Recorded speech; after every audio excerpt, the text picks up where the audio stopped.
When tourists from all over the world arrive in Beijing today, they do not see the mud ruins of the Han or the vanished wooden palaces of the Tang. They see the Ming legacy. The Ming Dynasty, which ruled China between 1368 and 1644, represents the restoration of native Chinese pride. After nearly a century of humiliation under Mongol rule and the foreign Yuan dynasty, the Ming emerged with a clear mission: to purify culture, restore tradition, and project an image of unshakable power. It was an era of fascinating contradictions. They possessed the largest navy in the world, yet decided to burn it and close the ports. They produced art of sublime delicacy, yet were ruled by some of the most paranoid and cruel emperors in history. They built stone walls to isolate themselves, yet their economy became dependent on the silver brought from the Americas by Europeans. This is the story of how modern China was forged in fire, stone, and blue ink. Most dynasties are founded by generals or nobles. The Ming were founded by a beggar. The story of Zhu Yuanzhang, the famous Hongwu emperor, is perhaps the greatest rag-to-riches tale in human history. Born into absolute poverty during the final chaos of Mongol rule, he watched his entire family die of plague and famine.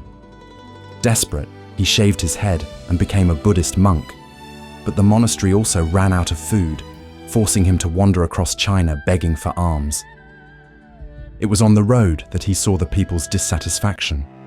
Zhu joined a rebel sect known as the Red Turbans, revealed himself to be a military genius, and, in 1368, drove the Mongols back to the steppes, founding the Ming Dynasty, which means brilliant. But hunger and misery left scars. Hongwu became a ruler obsessed with control and deeply paranoid. He saw conspiracies everywhere. To ensure that no one would threaten his family's throne, he instituted brutal purges. It is estimated that he executed about 100,000 people, decimating the bureaucratic and military class that had helped him rise to power. He centralized power so completely that he abolished the post of Grand Chancellor, forcing all reports from across the empire to pass directly through him. An inhumane workload that would define China's political structure for the centuries that followed.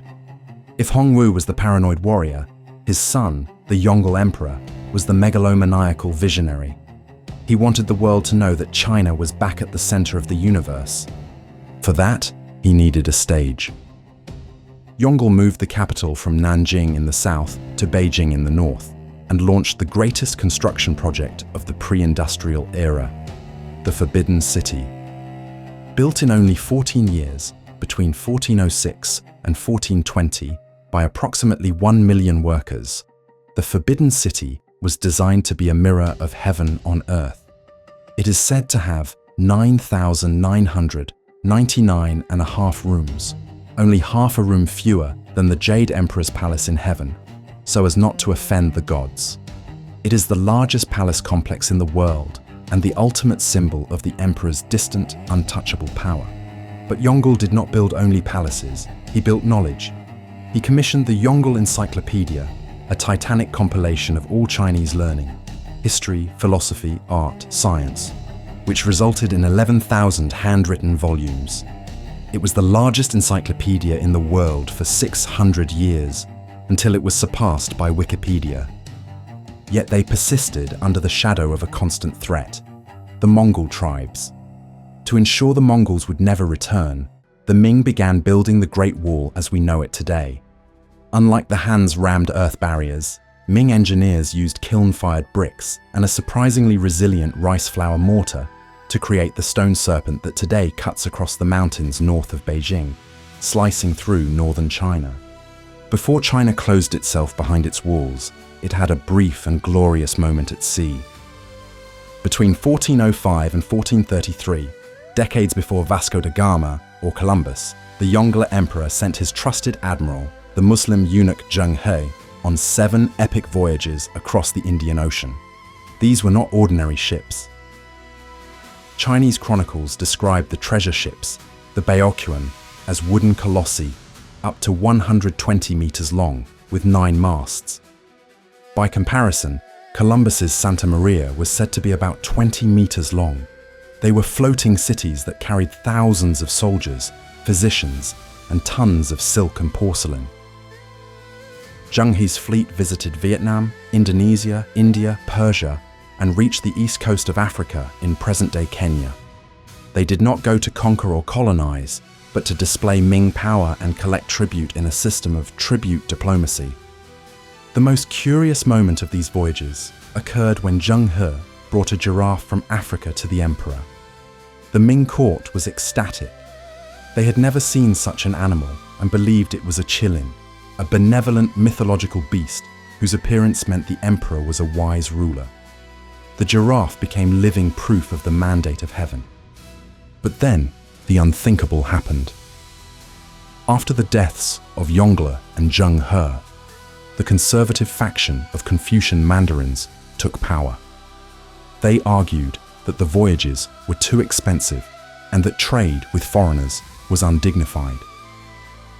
In one of the most tragic decisions in Chinese economic history, the court ordered the ships to be dismantled and the navigation records to be burned. China, which had the technology to discover the world and master the seas, deliberately chose to turn its back on the ocean and look inward. The century of humiliation would come by sea 400 years later, but the seed of ruin was planted here.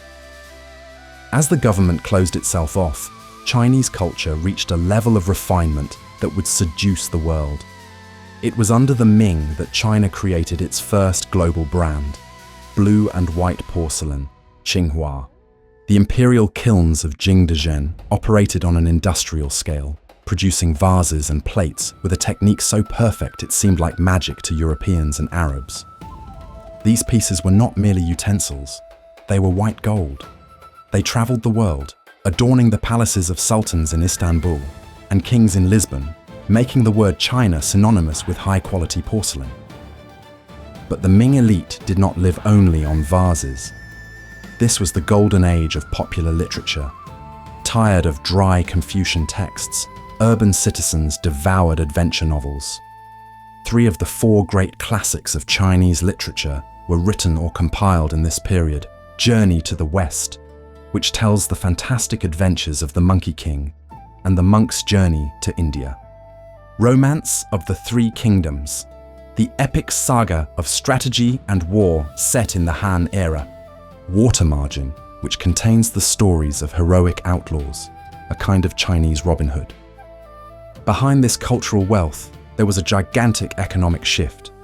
China abandoned paper money, which suffered from hyperinflation, and became dependent on silver. Because China produced little of this metal, it became the graveyard of the world's silver. Spanish galleons crossed the Pacific from the Americas via Manila, loaded with Peruvian and Mexican silver, to trade for Chinese silk and tea. The Ming economy became the first truly globalized economy, dangerously dependent on the flow of precious metal from the other side of the world. If the economy and art were thriving, Ming politics slid downhill into surrealism. The centralized system created by the founder, Hong Wu, had a fatal flaw. It required a hard-working emperor. When lazy emperors took over, the system seized up. The ultimate example of this was the Wanli emperor. His reign was a long 48 years, but it is remembered for a bizarre fact. For about 30 years, he entered a kind of strike against his own empire. In protest against ministers who would not let him name his favorite son as heir, Wanli shut himself away in the Forbidden City. He refused to read reports, did not appoint new officials when the old ones died, and received no one. The central government was paralyzed for decades, running on autopilot. That power vacuum opened the door to the dynasty's scourge, the eunuchs. Because they were the only ones with physical access to the isolated emperor, they became the true rulers. The most infamous of them was Wei Zhongxian, the supreme villain of Ming history. In the early 17th century, Wei brutally eliminated opposition, torturing and killing hundreds of officials from the Donglin Academy, intellectuals who were trying to reform the country. Wei became so megalomaniacal that he demanded to be called the Lord of 9,000 years, reserving the title of 10,000 years only for the emperor, who was his puppet. He ordered temples to be built in his honor while he was still alive. Under his command, corruption drained the state's coffers and the army was neglected, just as a new threat emerged in the north. The end of the Ming Dynasty was not caused by a single event, but by a perfect storm of natural, economic, and military disasters. It seemed as though the universe was screaming that the mandate of heaven had been revoked. First came the climate. The world entered the Little Ice Age. Temperatures dropped drastically. In China, this meant crops failed year after year and livestock froze to death. Widespread famine led to cannibalism in several provinces. Then came the earth. In 1556, the dynasty had already suffered the Shanxi earthquake, the deadliest in recorded human history, killing 830,000 people. In the 17th century, plagues and droughts finished the job. To make matters worse, the global economy collapsed. The flow of silver from the Americas diminished due to wars in Europe and problems in Spanish mines, causing a liquidity crisis in China. The government had no silver to pay the army. Hungry soldiers and desperate peasants united under the leadership of Li Zicheng, the dashing king. The rebel army swept across the country, closing in on Beijing in 1644. The dynasty's final act was worthy of a Greek tragedy. The Chongzhen emperor, seeing the rebel bonfires encircling the capital and realizing that his ministers and eunuchs had fled or betrayed him, climbed Coal Hill, Jingshan, just behind the Forbidden City. There he bit his own finger and with blood wrote a message on his blue robe. Poor in virtue and weak in character, I have drawn down the wrath of heaven. My ministers deceived me. Mutilate my corpse, but do not harm my people. The Ming Dynasty fell in 1644, but it was not the peasant rebels who inherited China. A Ming general, desperate to avenge the emperor, opened the gates of the Great Wall to the northern invaders, the Manchus, to enter and crush the rebels. The Manchus stayed and founded the last dynasty, the Qing. The Ming legacy, however, is what defines traditional China in the eyes of the world. They gave us the stone Great Wall, the Forbidden City, and the aesthetics of porcelain. But they also left their people a bitter inheritance. When China had the largest fleet in the world, it chose to burn it and isolate itself. That isolationism and cultural arrogance would exact a heavy price centuries later, when Western powers arrived not with tribute, but with gunboats.